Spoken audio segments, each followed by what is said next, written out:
Hello,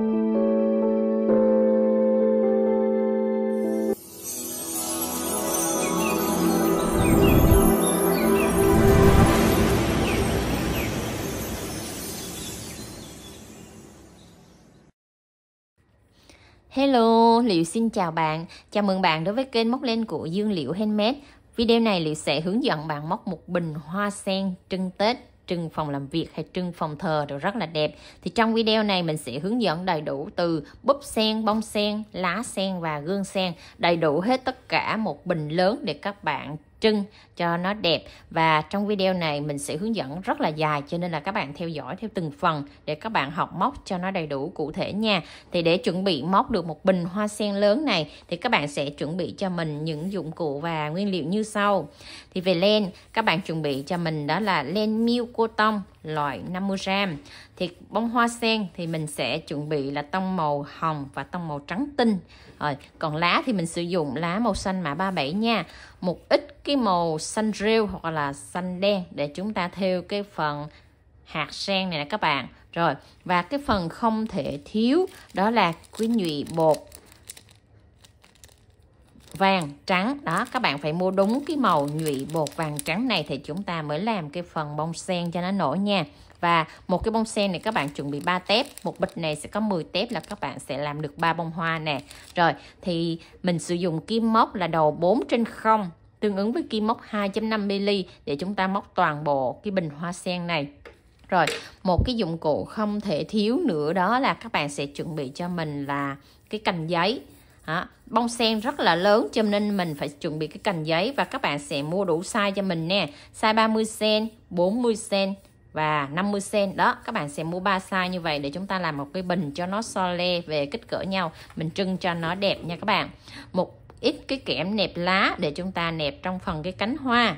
Rồi, chuẩn bị thêm cho mình một ít bông gòn để chúng ta nhồi vào cái phần gương sen này để nó tạo hình cho nó đẹp bông hoa. Rồi, thì những dụng cụ và nguyên liệu Liễu vừa giới thiệu Liễu đều có bán ở shop. Các bạn mua ủng hộ cho Liễu bằng cách kích vào bài mô tả. Mình có để link Shopee hoặc Lazada. Các bạn chọn mua những cái dụng cụ Liễu vừa giới thiệu để chúng ta học móc cái bình hoa sen lớn và đẹp này nha. Rồi chúng ta cùng vào phần bài học với Liễu thôi nào. Rồi chúng ta học móc phần cánh của hoa sen nha. Tạo cho mình một nút thắt, siết chặt lại và móc lên 19 mũi móc xích. 1 2 3 4 5 6 7 8 9 10 11 12 13 14 15 16 17 18 19. Rồi, xong 19 mũi móc xích, các bạn sẽ bỏ chân móc đầu tiên, móc vào chân thứ hai này cho mình một mũi đơn. Chân thứ ba một mũi đơn. Rồi, chân thứ tư một mũi nửa kép. Chân thứ năm một mũi nửa kép. Rồi, chân thứ sáu một mũi kép. Chân thứ bảy một mũi kép. Đó là mình đã móc liên tiếp 6 chân móc rồi nha. Rồi bắt đầu chúng ta sẽ chuyển qua mũi kép đôi. Mỗi chân móc các bạn sẽ móc cho mình một mũi kép đôi liên tục ở 6 chân móc. Mũi kép đôi thì các bạn sẽ xoắn 2 vòng nha.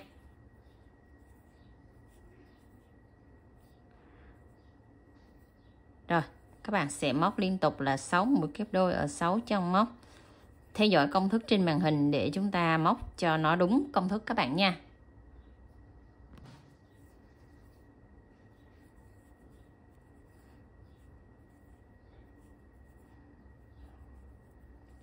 Xong 6 mũi kép đôi. Rồi bắt đầu chúng ta sẽ hạ xuống tới 2 mũi kép liên tiếp ở 2 chân móc.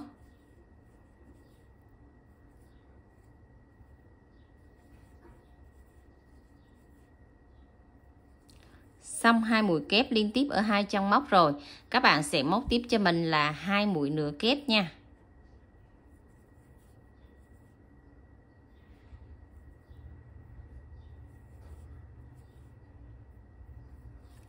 2 mũi nửa kép. Rồi bắt đầu chúng ta sẽ hạ xuống một mũi đơn.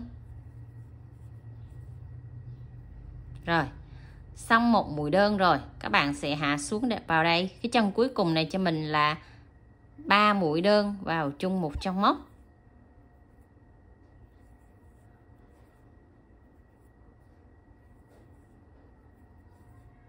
Ba đơn. Đây, 3 mũi đơn vào chung một trong móc.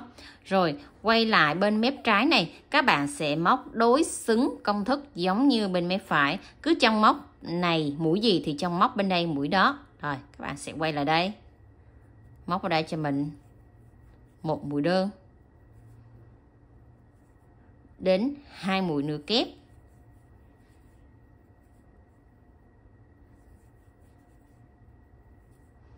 Rồi đến 2 mũi kép. Mình sẽ móc nhanh nữa, các bạn cứ theo dõi công thức trên màn hình để chúng ta theo dõi cho kịp nha. Rồi 6 mũi kép đôi liên tục ở 6 chân móc.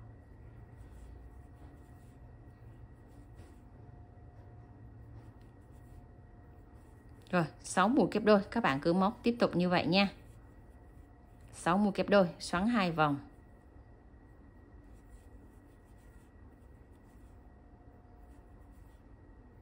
Rồi các bạn móc tiếp theo nha. Xong 6 mũi kép đôi, rồi chúng ta sẽ bắt đầu móc tiếp tới 2 mũi kép.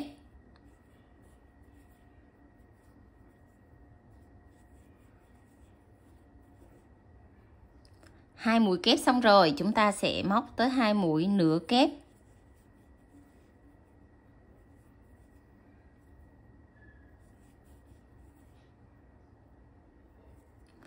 Rồi còn lại 2 chân cuối cùng, các bạn sẽ móc 2 mũi đơn nha.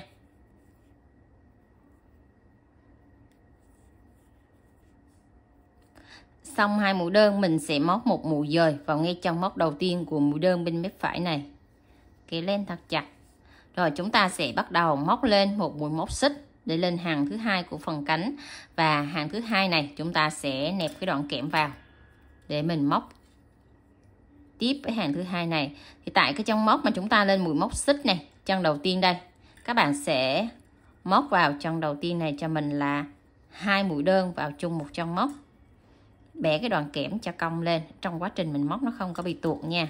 Rồi móc thêm một mũi đơn vào ngay cái chân cuối cùng đó luôn các bạn, là ta có 2 mũi đơn vào chung một chân móc nha. Bắt đầu đến chân thứ hai, móc một mũi nửa kép. Chân thứ ba, một mũi kép. Rồi liên tục ở 10 chân móc là mỗi chân móc một mũi kép cao. Đây, gọi là mũi kép đôi đó các bạn, mình hay gọi là mũi kép cao trong cái chuyên môn của mình cứ hay gọi là mũi kép cao. Nè, các bạn sẽ theo dõi công thức là thấy cái mũi tên R, tức là mũi kép đôi nha các bạn. Đó, rồi các bạn sẽ móc liên tiếp 10 mũi kép đôi ở 10 chân móc cho mình. Xong 10 mũi kép đôi, rồi bắt đầu chúng ta sẽ hạ xuống tới mũi kép và mũi nửa kép nha.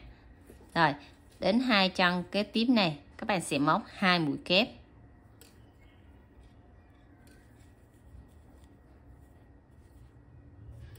Rồi, 2 chân tiếp theo là 2 mũi nửa kép.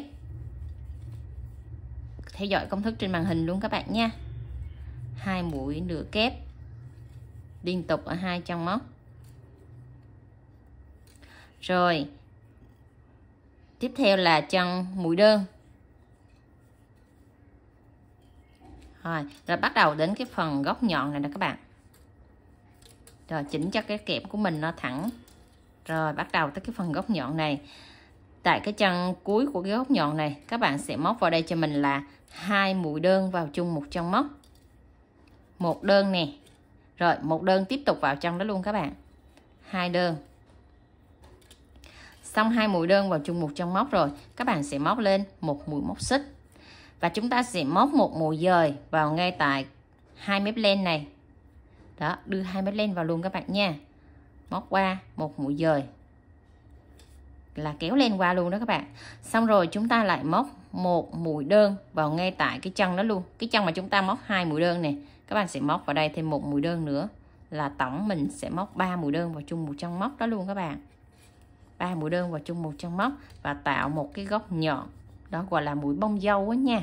Rồi bắt đầu chúng ta sẽ móc cái mép bên phải, bên trái tương tự giống như mép bên phải. Tức là chân đầu tiên này các bạn sẽ móc một mũi đơn. Rồi, hai chân tiếp theo là 2 mũi nửa kép. Đến đoạn này mình sẽ móc nhanh nha, tại vì công thức nó trùng với mép bên phải rồi, cho nên mình sẽ móc nhanh để các bạn hình dung. Rồi, 2 mũi tiếp theo là 2 mũi kép.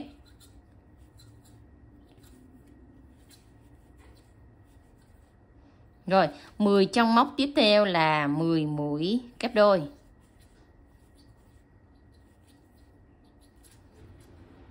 Rồi, các bạn sẽ móc liên tục 10 mũi kép đôi cho mình. Tiếp tục như vậy luôn nha. Xong 10 mũi kép đôi rồi. Đó, liên tục ở 10 chân móc. Rồi bắt đầu chúng ta sẽ hạ xuống một mũi kép. Rồi, tiếp tục là một mũi nửa kép ở chân tiếp theo đó các bạn. Và chân cuối cùng này là 2 mũi đơn vào chung một chân móc. 2 đơn vào chung một chân móc cho nó đối xứng với mép bên kia. Rồi, xong rồi các bạn sẽ vòng cái sợi len xuống phía dưới đoạn kẽm này. Rồi, bẻ kẽm xuống, cong xuống để chúng ta móc một mũi dời vào ngay chân móc đầu tiên của mũi đơn này. Kéo lên qua. Rồi, siết chặt lại và cắt lên là chúng ta đã xong một cái cánh hoa nhỏ. Đó. Đẩy đoạn kẽm lên, chúng ta sẽ bắt đầu xoắn cái sợi len này vô trong cái đoạn kẽm cho chặt nè, cho nó không có bị bung nè. Đó, xoắn chặt lại rồi các bạn sẽ rồi, tách đoạn kẽm ra cho cái sợi len vô và xoắn kẽm cho chặt lại cho cái sợi len của mình nó khỏi bị bung đó nha các bạn. Đó là mình đã xong một cái cánh nhỏ. Khi các bạn móc á, thì cái cánh nó sẽ có cái độ cong cong như thế này là các bạn đã móc đúng nha. Rồi các bạn sẽ móc cùng một công thức như vậy, móc tổng cho mình là 5 cánh hoa size nhỏ 19 xích nha. Đó, 5 cánh này các bạn phải móc bằng nhau. Rồi bắt đầu tới cái size thứ hai, mình đến đây chuẩn bị tới size thứ hai. Các bạn cũng móc 5 cánh cho cái size thứ hai.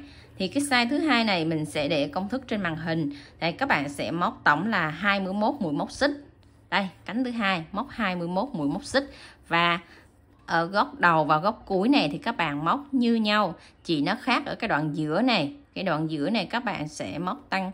Đối với cái cánh nhỏ này thì ở đoạn giữa này là móc 6 mũi kép đôi. Thì đối với cái cánh lớn này các bạn sẽ tăng lên là 8 mũi kép đôi ở đoạn giữa đó các bạn. Rồi cái hàng ngoài này thì mình tăng 10. Đây, 10 mũi kép đôi. Thì đối với cái cánh lớn lên mình sẽ tăng lên 12 mũi kép đôi. Đó, nó chỉ tăng ở cái đoạn giữa đó thôi các bạn nha. Cái này là 8. Cái này là 12, còn cánh nhỏ là 6, 10. Đó, nó chỉ tăng nhỉnh lên 2 mũi móc xích và nó tăng lên 2 mũi như vậy. Đó, các bạn sẽ móc tổng cùng 5 cánh size thứ hai. Theo dõi công thức trên màn hình để chúng ta móc cái size thứ hai cho nó cùng chung công thức với size thứ nhất, nó chỉ tăng lên 2 mũi móc xích như mình vừa hướng dẫn rồi nha. Rồi đến size thứ ba, các bạn cũng móc tổng là 5 cánh cho mình. Thì cái size thứ ba này nó sẽ tăng so với size thứ hai là 2 mũi móc xích. Thì các bạn sẽ móc tổng là 23 mũi móc xích khi gầy mũi. Và cái đoạn giữa này ở hàng thứ nhất thì các bạn sẽ móc tổng cho mình là 10 mũi kép cao. Rồi ở hàng thứ hai này các bạn sẽ móc tổng là 14 mũi kép cao. Nó chỉ thay đổi ở cái phần xích lúc khởi tạo và cái phần chính giữa này, mũi kép cao này các bạn sẽ tăng 10, hàng thứ hai là tăng 14. Đó, nó chỉ khác nhau ở hàng giữa lúc tạo mũi móc xích và ở hàng giữa. Đó thì các bạn sẽ theo dõi công thức mình có ghim trên màn hình để các bạn theo dõi, các bạn móc cho đúng nha.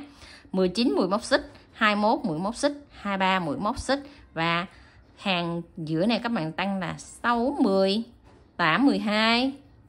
Còn đây là 10, 14. Đó, nó chỉ khác nhau ở cái đoạn đó thôi. Rồi các bạn sẽ móc tương tự như vậy, tổng đủ cho mình trong một bông hoa nó sẽ có tổng là 15 cánh. Size nhỏ nè, size trung nè, size lớn. Đó, chuẩn bị hết tổng cho mình 15 cánh hoa, đủ 3 size như vậy nha. Chuẩn bị cái len màu xanh để chúng ta móc phần nhụy sen nha. Các bạn tạo cho mình một vòng tròn ma thuật. Rồi, móc lên một mũi móc xích. Móc vào trong vòng tròn ma thuật này 7 mũi đơn. 1 2 3 4 5 6 7. Rồi, xong 7 mũi đơn rồi các bạn sẽ siết chặt cái sợi len ngắn này lại và chúng ta móc một mũi dời vào ngay trong móc đầu tiên của mũi đơn này. Kéo len qua. Rồi, là mình đã xong hàng thứ nhất, bắt đầu lên hàng thứ hai, móc lên cho mình một mũi móc xích và móc vào cái chân đầu tiên này cho mình là 2 mũi đơn vào chung một chân móc. Rồi, hàng thứ hai này các bạn cứ móc tiếp theo như vậy, là mỗi chân móc là 2 mũi đơn nha.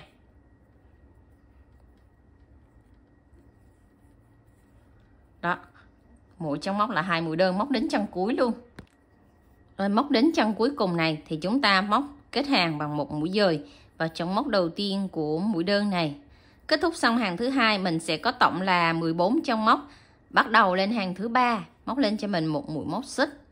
Tại chân đầu tiên này chúng ta móc một mũi đơn.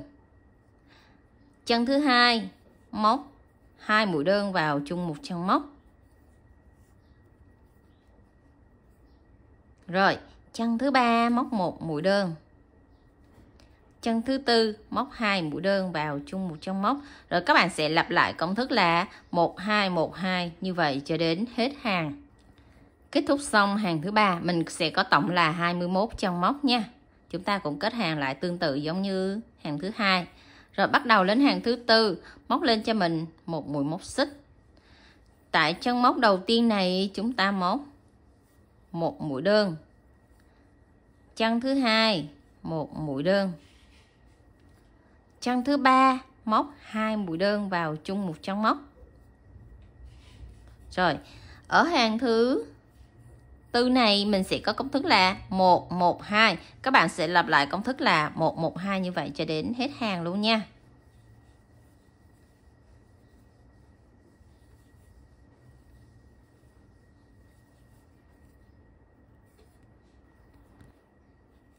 Và móc đúng thì chân cuối cùng này là chân tăng 2 các bạn. Kết thúc xong hàng thứ tư này thì mình sẽ có tổng là 28 chân móc. Rồi chúng ta cũng kết hàng lại. Xong hàng thứ tư 28 chân móc rồi. Hàng thứ năm các bạn lên một mũi móc xích. Và ở hàng thứ năm này mình sẽ không có tăng mũi nữa, mà mình sẽ móc là mỗi chân móc một mũi đơn. Các bạn vẫn giữ nguyên là 28 chân móc ở hàng thứ tư cho hàng thứ năm luôn. Rồi các bạn cứ móc đều như vậy cho đến chân cuối cùng cho mình, mỗi chân móc là một mũi đơn nha. Rồi xong hàng thứ năm mình sẽ có cái nhụy sen nó bo bo xuống như vậy. Rồi bắt đầu lên hàng thứ sáu, móc lên cho mình một mũi móc xích. Rồi chân đầu tiên móc một mũi đơn. Chân thứ hai một mũi đơn. Chân thứ ba và chân thứ tư chúng ta sẽ bắt đầu móc một mũi giảm. Rồi trên kim có 3 sợi len, các bạn sẽ kéo qua luôn. Rồi làm chúng ta sẽ có một cụm là 1 1 và 2 chân dồn. Chúng ta là 2x1a đó các bạn. Rồi các bạn sẽ lặp lại công thức là 2x1a như vậy cho đến hết vòng. Rồi bắt đầu tới 1a là chân dồn mũi nè các bạn. Kết thúc xong hàng thứ 6, các bạn sẽ có tổng là 21 chân móc. Rồi, đến hàng thứ 7, móc lên cho mình một mũi móc xích. Và chân đầu tiên này chúng ta sẽ móc một mũi đơn. Chân thứ hai và chân thứ ba thực hiện một mũi giảm.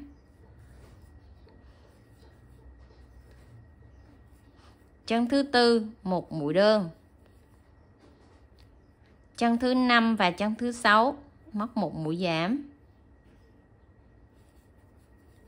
Rồi ở hàng thứ 7 này các bạn sẽ thực hiện công thức là XA như vậy cho đến hết hàng.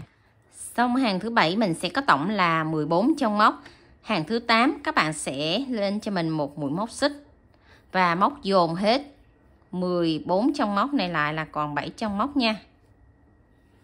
Rồi các bạn sẽ dồn mũi hết lại ở cái chân ở cái hàng thứ 8 này. Chúng ta sẽ thực hiện là 7 mũi A, dồn hết tất cả 14 chân lại. Móc đến chân cuối cùng rồi thì các bạn sẽ nhồi bông gòn vào nha. Nhồi cho thật chặt, cho thật tròn cái phần nhụy lên cho mình. Sau khi nhồi căng xong rồi thì các bạn mới móc cái chân kết hàng nha. Chứ các bạn mà móc cái kết hàng sớm là lúc mình vô gòn nó nhỏ, nó rất là khó. Cái lỗ gòn nó rất là nhỏ xíu cho nên nó rất là khó. Các bạn lưu ý là cái đoạn này là xong xuôi rồi mình mới vô gòn. Rồi mình mới bắt đầu móc cái chân cuối cùng này. Đây, cái chân cuối cùng là cái chân mũi dời để chúng ta kết thúc len nè. Đó, siết chặt và cắt len cho mình nha. Cắt cho mình một đoạn cỡ tầm 10 cm để chúng ta khâu cái phần cuối này lại cho mình nè. Rồi, cho kim khâu len vào để chúng ta khâu 7 cái chân lại với nhau. Đó, trong 7 cái chân này các bạn chỉ lấy cho mình là một mép len thôi các bạn ha. Một mép len ở bên ngoài thôi để chúng ta khâu rút lại cho nó vừa. Một mép len đó thôi các bạn. Đó, lấy đều 7 chân móc cho mình hết.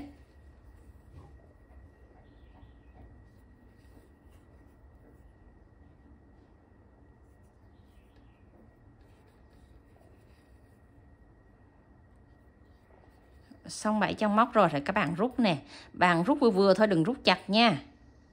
Đó, rút trừ cái lỗ này lại vừa vừa để lát nữa mình sẽ cho cái phần kẽm vào ở cái lỗ này để chúng ta sẽ cắm lên cái phần bông hoa. Đó, lưu ý cái đoạn này cho mình.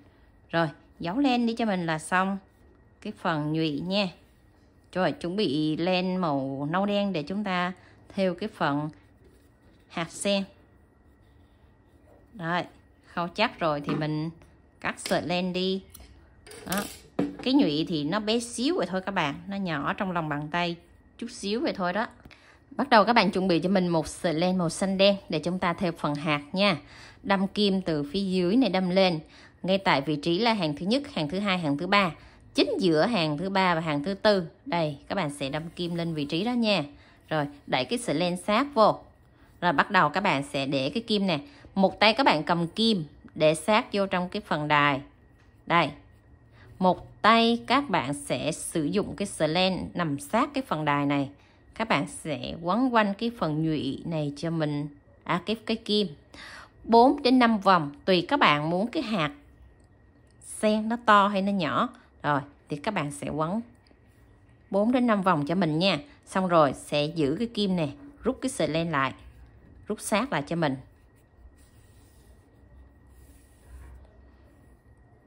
Đó, rút sát lại để nó tạo một cái hạt nhọn. Xong rồi đâm đúng vào cái vị trí đó luôn. Đâm đúng vào cái vị trí đó, nhưng mà đâm qua cái chân kế bên nha, để mình tạo tiếp tới cái hạt thứ hai.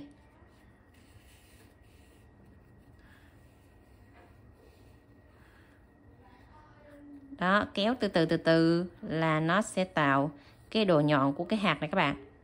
Đó, các bạn thấy không? Khi mình kéo xong là nó sẽ có độ của cái hạt của mình nằm gọn ở trong cái vị trí ngay cái chân móc đó luôn các bạn ha. Đó. Đó, mình đã tạo được một hạt rồi, nó nhọn. Đó, các bạn kéo và chỉnh làm sao cho cái hạt của mình nó nhọn đều lên như vậy đó nha. Đó, nó sẽ có cái độ nhọn lên vậy. Rồi bắt đầu tới hạt thứ hai, các bạn sẽ tản ra nè, 1 2 3 4 5. Rồi, tản cho mình 5 hạt như vậy nha. Bắt đầu tới chân thứ hai. Các bạn cũng để cái kim như vậy. Để cái kim nè, một tay giữ cái kim để sát vào trong cái phần đài, và một tay các bạn sử dụng cái sợi len nè. 1 2 3 4 5. Đó, như mình muốn làm hạt lớn thì mình làm 5. Rồi, đẩy cái kim qua. Rồi, rút sát cái kim nha. Rồi, cái vị trí này nó hơi chặt nè, nên các bạn sẽ rút kim cho thật là mạnh tay. Rồi, kéo hết cái sợi len thừa qua luôn.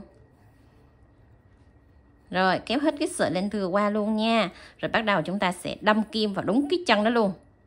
Đó, đâm kim đúng cái chân đó. Rồi đẩy cái kim này qua tới vị trí thứ 3. Chúng ta tản tới hạt thứ 3 đó các bạn.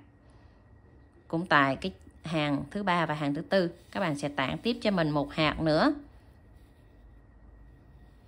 Rồi, kéo xuống, chỉnh tay cho cái hạt của mình nó nhọn nhọn, nó lên. Đó.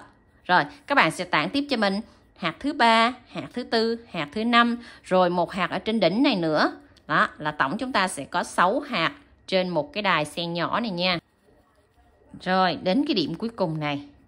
Đó, thì các bạn cũng làm tương tự giống như 5 cái điểm còn lại kia nha. 2, 3, 4, 5. Rồi. Xong 5 rồi thì các bạn rút len qua. Cái này là mình dùng kim nhỏ cho nên mình xài 5 mũi. Thì các bạn dùng kim lớn thì các bạn xài 4 mũi hoặc 3 mũi tùy các bạn nha. Rồi, đâm đúng cái chân móc đó luôn, đi xuống phía dưới. Đó, kéo chặt lại. Kéo chặt lại, tự nhiên nó sẽ tạo một cái hạt tròn cho mình, nó nằm ở giữa. Rồi, các bạn sẽ tản đều 5 hạt ra như vậy cho mình là xong nha. Rồi, cắt len. Thế là chúng ta đã thêu xong cái phần hạt rồi đó các bạn. Xong rồi các bạn sẽ chuẩn bị cho mình cái nhụy của hoa sen. Này, nhụy bột vàng đầu trắng nha. Rồi, một cái tép nhụy này các bạn sẽ cắt làm đôi ra cho mình. Và trong một cái bông sen các bạn sẽ cắt và lấy tổng cho mình là 6 tép như vậy. Tổng là 6 tép nha. Đó, nó có 3 tép nên các bạn sẽ cắt làm đôi nó ra là tổng 6 tép như vậy. Rồi bắt đầu chúng ta sẽ dán vào trong cái phần đài này. Đây. Đó, dán làm sao cho nó ốp lên như vậy là được các bạn ha. Rồi, chúng ta sẽ thực hiện công đoạn là dán cái phần nhụy này đi vô trong cái phần đài nha các bạn. Cho một ít kéo nến. Rồi, các bạn vừa dán vừa điều chỉnh cho nó xòe ra. Đó, cái phần nhụy này nó vừa áp vô trong cái phần đài này thôi. Đó, cái đầu vàng vàng nè.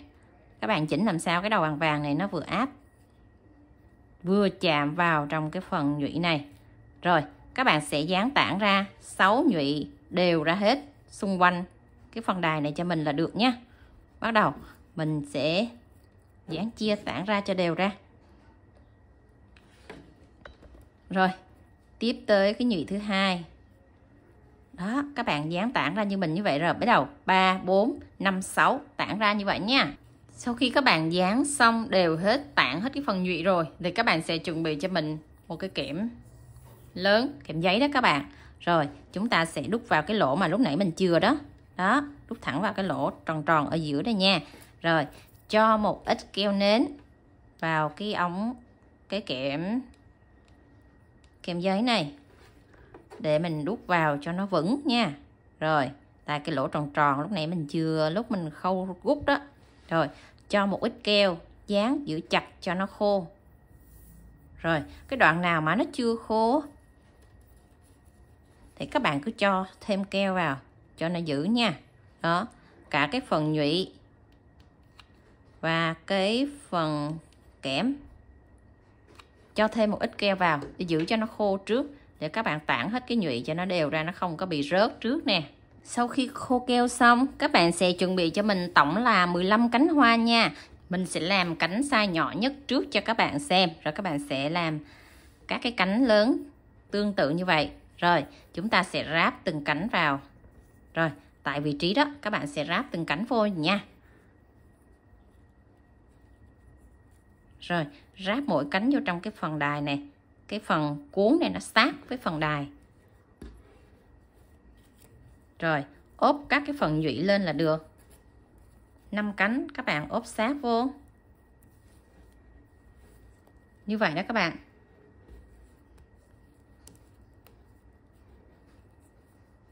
Đó, ốp sát 5 cánh đều hết rồi. thì chúng ta sẽ bắt đầu cho sợi len, chúng ta sẽ quấn quanh cái bông hoa. Còn một cách nữa thì mình hướng dẫn cho các bạn cách mà các bạn cầm không có quen trong cái phần cánh để cột á, thì các bạn sẽ nhỏ một ít keo vào trong cái phần cánh này, một ít xíu thôi các bạn nha. Rồi để cái phần keo này nó sẽ chạm với cái phần đài đây. Đó, đây là cái cách mà các bạn sẽ làm, nó đơn giản hơn cái cách là chúng ta cầm một chùm chúng ta cột. Đó, mình hướng dẫn hai cách để các bạn dễ hình dung, mà các bạn mới tập làm mình cũng có thể làm được cái hoa sen để mình trang trí cho gia đình mình đẹp nha. Đó, đây là cái cách mà dán từng cánh, nó dễ hơn cách mình cầm. Cho từng cánh nhỏ nhỏ như vậy, ít keo thôi. Đó, rồi các bạn dán nó vừa chạm với cái phần đài này là được. Giữ cho nó khô keo hết 5 cánh hoa. Rồi mình hướng dẫn các bạn quấn nha. Xong rồi các bạn sẽ giữ cái tay chỗ 5 cái cánh hoa mình vừa ráp đó. Rồi cho sợi len màu xanh vào, quấn chặt trước cho mình 2 đến 3 vòng cho chắc trước nha.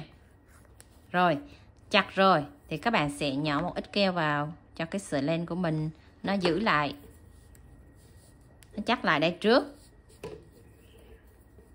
Rồi chắc rồi thì các bạn sẽ ráp tiếp cho mình thêm 5 cánh ở tầng tiếp theo. Đó, các bạn nó sẽ ráp nó so le như vậy các bạn nha. Đây, nó sẽ nằm so le ở giữa của hai cái cánh nhỏ nha. Rồi các bạn cứ ráp tiếp 5 cánh vào, rồi mình sẽ cột chồng lên tiếp như vậy nữa. Đây, đó, ráp đều 5 cánh rồi mình cột nha. Rồi 5 cánh ở tầng thứ hai nó dính chặt với nhau hết rồi, nó không có bị tuột rồi, thì các bạn sẽ dùng sợi len đó, các bạn cuộn quấn chặt tại cái vị trí này cho mình 3 vòng trước. Siết chặt 3 vòng cho nó chắc các cái cánh hoa lại trước các bạn nha. Rồi giữ chặt vị trí này, mình chích vô một ít keo ở đây nè. Rồi quấn cái sợi len lại một vòng nữa nha, cho nó chắc, nó giữ cái keo và sợi len này nó chắc ở vị trí này. Rồi mình sẽ ráp tiếp tới tầng thứ 3. Tầng thứ 3 này các bạn ráp nó sẽ cùng hàng với tầng thứ nhất. Đây, đó, nó sẽ nằm so le ở giữa hai cánh của tầng 2 và nó cùng hàng với tầng thứ nhất. Thì các bạn sẽ cầm từng cánh, các bạn nhỏ keo rồi áp vô, hoặc là cầm 5 cánh rồi mình quấn cũng tương tự như vậy. Các bạn chọn cách nào cũng được, miễn là nó chắc và nó nhanh là được nha. Đó, như mình thì mình hướng dẫn cho các bạn hai cách. Một là dán keo vào từng cánh cho nó sát vô, cho nó dính. Đó, giữ chặt các cánh hoa cho nó dính trước rồi mình mới cột lại với nhau. Đó là cách an toàn nhất, chúng ta sử dụng thời gian lâu dài nó không có bị bung nha. Rồi tiếp tục tới cánh thứ hai, các bạn cũng nhỏ từng cánh, ít keo chút xíu vậy thôi các bạn ha. Đó, rồi áp tới cánh thứ hai. Cái ráp hoa sen nó rất là cực, cho nên là các bạn phải ráp rất là kỹ. Đó, cái góc này nó phải để sát vào đây, thì khi mà mình cột lên nó không có bị bung nha. Cánh thứ nhất nó sẽ trùng với cánh thứ 3 và nó nằm chính giữa cánh thứ hai. Rồi các bạn ráp 5 cánh tương tự như vậy ha. Ghép xong 3 tầng cánh so le nhau như vậy rồi. Đây, cái phần dưới gốc là các bạn dán nó dính chặt hết rồi, là bắt đầu chúng ta sẽ quấn nha. Rồi, khi các bạn để xuống này úp thì tất cả 5 cánh này nó bo đều hết rồi nè. Rồi chúng ta sẽ bắt đầu giữ chặt hết tất cả 15 cánh hoa ở cái phần gốc này. Rồi mình sẽ dùng cái sợi len xanh, mình sẽ quấn chặt tại cái vị trí này nha. Đây, luôn một tay các bạn giữ sợi len cho chặt, rồi một tay các bạn sẽ siết chặt cái vị trí các cái cánh hoa này các bạn. Đó, quấn sát vô cho cái phần cánh và cái phần kẽm nó giữ chặt hết rồi. Đó, sát đều hết vô tại phần gốc này rồi. Rồi các bạn sẽ quấn hết xuống nha. Rồi xong rồi thì các bạn sẽ quấn hết xuống thân kẽm cho mình. Đó, luôn là quấn chặt tại cái chỗ mà tiếp xúc với kẽm và len đó, các bạn quấn cho chặt, thật chặt cho mình nha. Rồi cứ như vậy các bạn sẽ quấn hết thân kẽm cho mình luôn, quấn đến hết thân kẽm cho mình luôn. Và cái đoạn cuối này các bạn sẽ dừng lại chút xíu để mình cho một ít keo vào. Đó, giữ cố định cái sợi len cho nó không có bị bung đó các bạn. Rồi, mình sẽ quấn đè lên cái chỗ mà mình vừa chích keo đó. Xong rồi chúng ta cắt len nha. Rồi các bạn sẽ làm tương tự như vậy thêm cho 2 đến 3 bông hoa nữa. Đó, các bạn quấn là cái đoạn thân này nó phải mướt và phải thẳng đều như vậy là chúng ta có cái một bông sen rất là to, rất là đẹp. Rồi, kích cỡ của cái bông sen này bự lắm các bạn, khoảng 20 cm bề ngang luôn đó các bạn. Đó, rất bự, rất đẹp nha. Rồi bắt đầu chúng ta sẽ móc tới cái phần gương sen hay còn gọi là phần bát sen. Rồi, thì cái phần này các bạn sẽ sử dụng sợi len màu xanh mình quấn thân lá đó để chúng ta móc cái phần gương sen. Đầu tiên là tạo cho mình một vòng tròn mã thuật, móc lên một mũi móc xích và móc vào trong vòng tròn này cho mình 10 mũi đơn. 2 3 4 5 6 7 8 9 và 10. Sau 10 mũi đơn các bạn sẽ siết chặt lại. Rồi, thì cái gương sen này các bạn muốn móc kết hàng hay là móc kiểu xoắn ốc đều được nha. Thì mình hướng dẫn các bạn móc kiểu kết hàng cho nhanh. Rồi, bắt đầu lên hàng thứ hai, móc một mũi móc xích. Tại chân móc đầu tiên này các bạn sẽ móc 2 mũi đơn vào chung một chân móc. Và cái gương sen này các bạn sẽ móc chặt tay nha. Rồi, chân thứ hai cũng là 2 mũi đơn. Ở hàng thứ hai này các bạn sẽ móc đều là mỗi chân móc 2 mũi đơn cho đến hết hàng. Kết thúc xong hàng thứ hai chúng ta sẽ có tổng là 20 chân móc nha. Bắt đầu lên hàng thứ ba móc một mũi móc xích. Chân đầu tiên móc một mũi đơn. Chân thứ hai móc 2 mũi đơn vào chung một chân móc. Rồi, hàng thứ ba này các bạn sẽ lặp lại công thức là 1 2 1 2. Lặp lại như vậy cho đến hết hàng cho mình nha. Theo dõi công thức trên màn hình để các bạn móc cho nó đúng nha. Rồi mình đã xong hàng thứ ba, có tổng là 30 chân móc. Bắt đầu lên hàng thứ tư, móc một mũi móc xích. Tại chân đầu tiên móc một mũi đơn. Chân thứ hai móc một mũi đơn. Rồi, chân thứ ba chúng ta sẽ tăng mũi là 2 mũi đơn vào chung một chân móc. Rồi mình sẽ lặp lại công thức cụm là 1 1 2 1 1 2 như vậy cho đến hết hàng. Kết thúc xong hàng thứ tư mình sẽ có tổng là 40 chân móc. Bắt đầu lên hàng thứ năm, móc cho mình một mũi móc xích. Rồi, tại chân đầu tiên này các bạn móc một mũi đơn. Chân thứ hai một mũi đơn. Chân thứ ba một mũi đơn. Chân thứ tư các bạn sẽ tăng 2 nha. Là 2 mũi đơn vào chung một chân móc.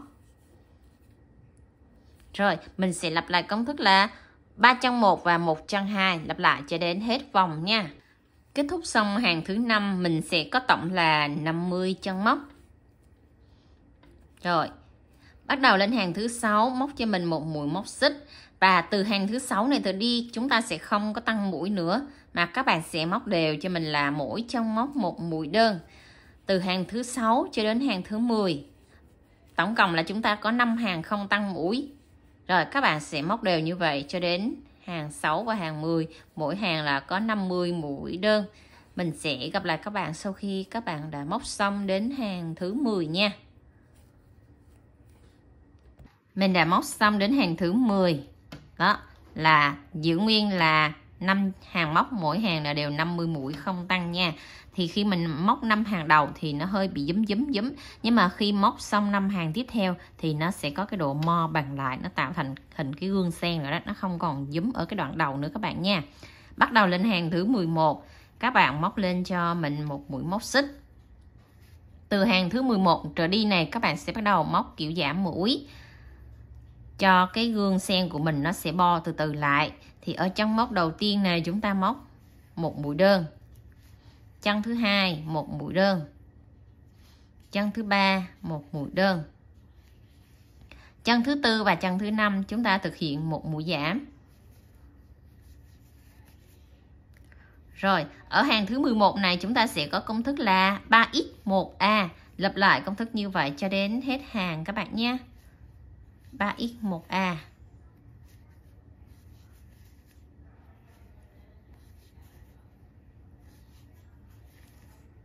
Rồi, các bạn lặp lại 10 lần cho mình như vậy.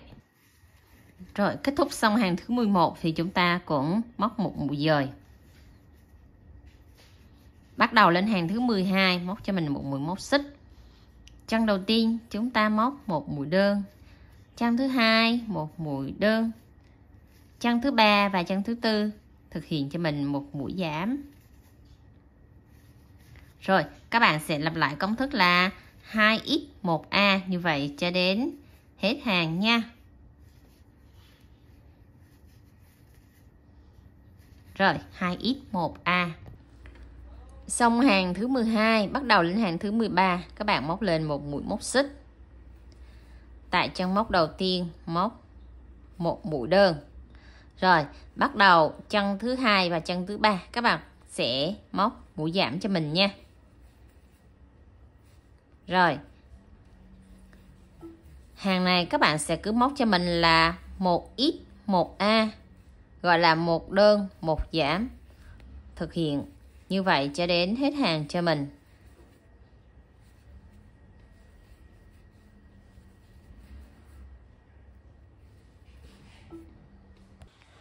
Kết thúc xong hàng thứ 13, mình sẽ có tổng là 20 chân móc. Rồi, bắt đầu lên hàng thứ 14, các bạn móc lên cho mình một mũi móc xích. Và hàng thứ 14 này các bạn sẽ móc đều cho mình là mũi giảm hết. Đó. Các bạn sẽ móc là 20 chân móc. Toàn bộ bằng mũi giảm lại hết thì chúng ta còn lại 10 chân móc ở hàng thứ 14 nha. Rồi, sau khi móc xong, chúng ta cùng kết hàng lại bằng một mũi dời. Rồi, tại vị trí này các bạn sẽ dừng lại để chúng ta cho bông gòn vào nha. Cho gòn vào thì mình mới rút lại nó mới dễ được.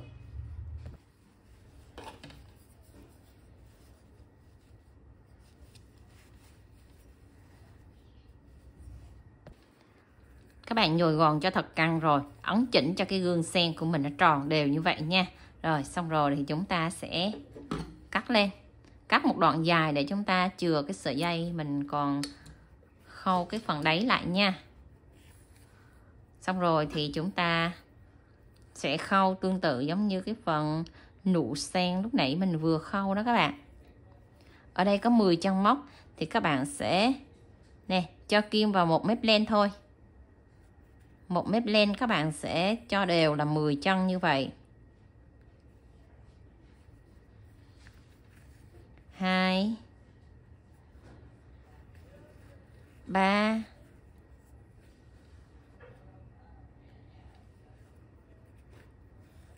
4 5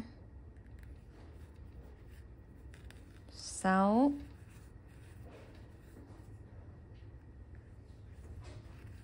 7 8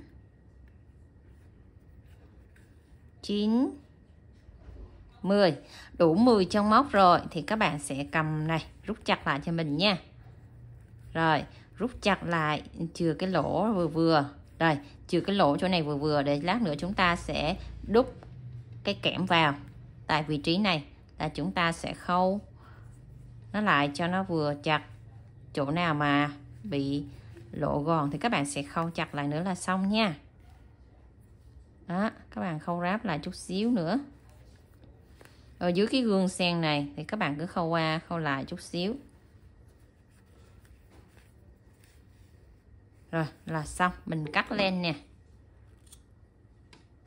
Bắt đầu chúng ta sẽ thêu hạt cho cái gương sen nha. Thì các bạn sẽ tính từ đây lùi ra nè. 1 2 3. Rồi, ở đây nó sẽ có một hàng nè. Từ hàng thứ nhất tính ra là chính giữa hàng thứ ba và hàng thứ tư chúng ta sẽ thêu một hàng. Rồi bắt đầu từ hàng thứ tư này trở đi 4, 5, 6 chúng ta sẽ thêu ra đây một hàng nữa. Đó là mình sẽ có tổng là hàng thứ 6 nè, hàng thứ ba và hàng thứ nhất. Đó, các bạn sẽ chia ra và thêu như vậy nha. Rồi bắt đầu mình sẽ đâm từ dưới tính lên nè. 1, 2, 3, 4, 5. Đây, hàng thứ 6 đây. Các bạn sẽ cho lên hàng thứ 6. Mình sẽ thêu 2 hàng hạt các bạn nha. Rồi, để cái sợi len này ở dưới. Rồi, cách thêu hạt cũng giống như thêu cái phần của cái nhụy sen lúc nãy chúng ta có học ở phần bài trước rồi nha. Các bạn cũng thêu tương tự giống như vậy thôi. Đó, thì mình sẽ nói sơ qua về cho các bạn lại một lần nữa để các bạn theo dõi nè. Rồi, mình để cái kim một tay và một tay mình quấn sợi len ở đây 5 đến 6 vòng tùy các bạn, hoặc là 4 vòng. Đó, tùy các bạn muốn cho cái hạt lớn hay hạt nhỏ gì thì các bạn. Rồi, mình sẽ rút sợi len ra nè. Đây. Rút cái sợi len ra là mình sẽ có một cái hạt nó tại cái vị trí này nha. Rút sát vào. Rồi, rút sát xong rồi ha, thì mình sẽ đâm kim đúng tại vị trí đó luôn. Đâm kim này, vừa đâm kim vừa tản ra khoảng 4 chân móc các bạn nha. Đó, tản ra 4 chân móc để mình thêu tiếp một cái hạt nữa. Đó, khi kéo nè, vừa kéo vừa chỉnh để cho cái hạt của mình nó có cái độ tròn. Đó, nó có cái độ tròn lên như vậy đó các bạn. Đó là mình đã thêu xong một hạt. Rồi cứ cách 4 chân móc đến chân móc thứ 5 các bạn là thêu một hạt, thêu đều ở hàng đầu tiên. Rồi bắt đầu đi lên tới hàng thứ hai ở trong móc này, và hàng cuối cùng là cái điểm vòng tròn mã thuật đó. Rồi các bạn cứ thêu tiếp theo như vậy cho đến hết cái gương sen nha.